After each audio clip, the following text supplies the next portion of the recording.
La théorie des pentes glissantes, ou en anglais slippery slope, a été formulée pour la première fois dans les années 1970 dans le cadre des débats juridiques et éthiques.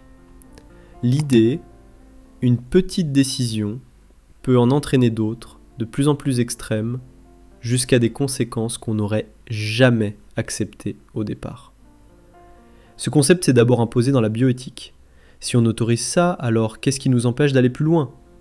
Mais cette théorie, elle ne s'applique pas qu'aux lois, elle s'applique à toi, à tes choix, à ta discipline, à ton honneur. Mais ce n'est pas juste un outil d'argumentation, c'est un miroir de ce que l'humain est réellement. On n'explose pas, on s'effrite. Ce que cette théorie dit, c'est simple. Chaque micro-compromis que tu fais sur tes principes, chaque mini-excuse que tu t'accordes, te pousse un peu plus loin de qui tu voulais être. Et plus tu descends, plus la montée devient impossible à envisager. Tu veux sortir, tu crois que tu dois courir, mais non, tu dois ralentir.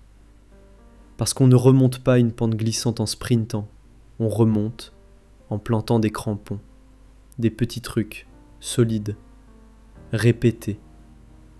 Le seul antidote, c'est l'inverse du glissement, la discipline quotidienne, presque invisible. Te lever quand tu l'as dit, dire non quand personne regarde, réparer au lieu de fuir. Ce n'est pas glorieux, mais c'est réel. Et plus tu tiens, plus la pente devient un escalier. Et un jour tu lèves les yeux et tu réalises que tu n'es plus en train de glisser. Tu es en train de gravir. Tu peux écouter tous les conseils de motivation que tu veux, ça changera rien si tu mets pas un système simple en place. Je vais te partager ce qui m'aide vraiment au quotidien.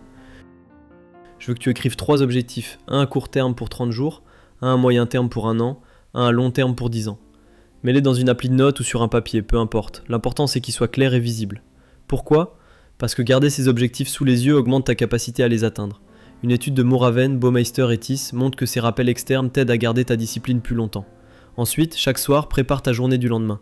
Ton repas, tes vêtements, ton sac, ta chambre ou même tes affaires de sport si tu prévois d'aller courir ou à la salle.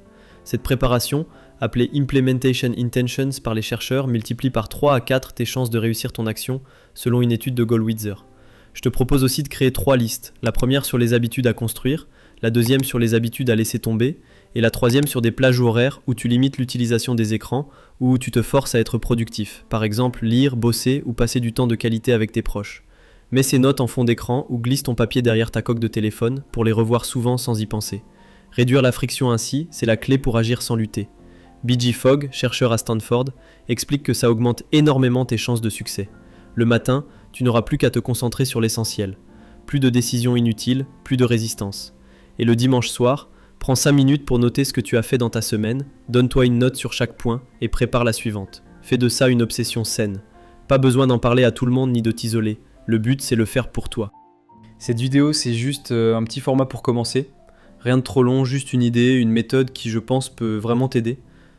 Je prépare déjà des vidéos plus poussées, plus personnelles, sur des sujets qui me tiennent à cœur et qui, j'espère, te parleront aussi. Je compte poster 1 à 2 fois par semaine.